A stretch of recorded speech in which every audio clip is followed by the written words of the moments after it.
atakaye ariko warankuye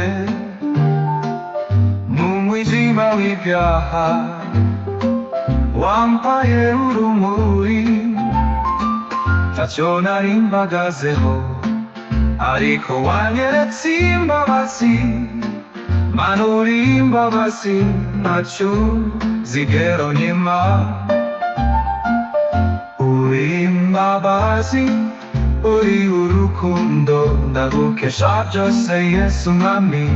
Uri ubuzima, uri agakiza, ntacyo nabura mfite wowe. Wankuye ahabi, wanyujuje amahoro yo mu mutima, ubu mpora nishimira izina ryawe Yesu, umutima wanjye ni uwawe. Uri imbabazi, uri urukundo, ndagukesha byose Yesu mwami. Uri ubuzima, uri agakiza, ntacyo nabura mfite wowe. Wankuye ahabi, wanyujuje amahoro yo mu mutima, ubu mpora nishimira izina ryawe Yesu, umutima wanjye ni uwawe.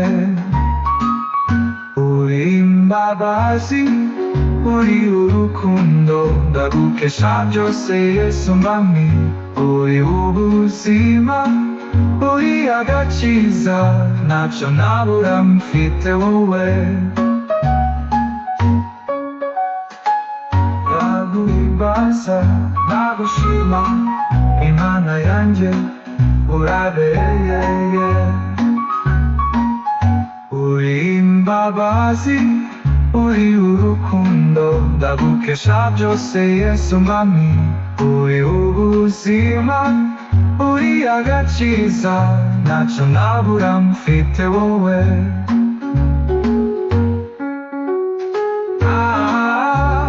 Ndagushima, Imana yanjye urabereye. Uri imbabazi, uri urukundo, ndagukesha byose Yesu mwami.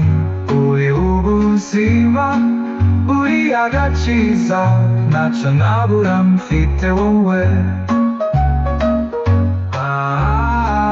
Yesu, uri imbabazi.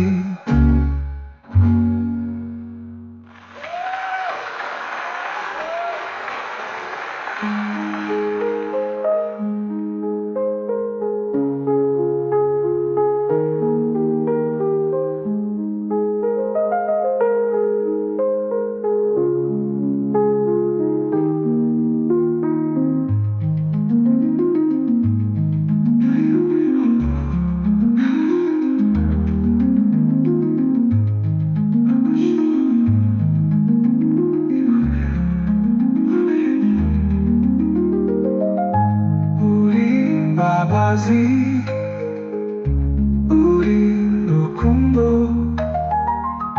ndagukesha byose Yesu mwami.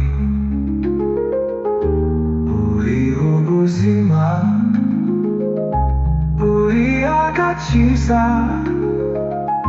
ntacyo nabura mfite wowe.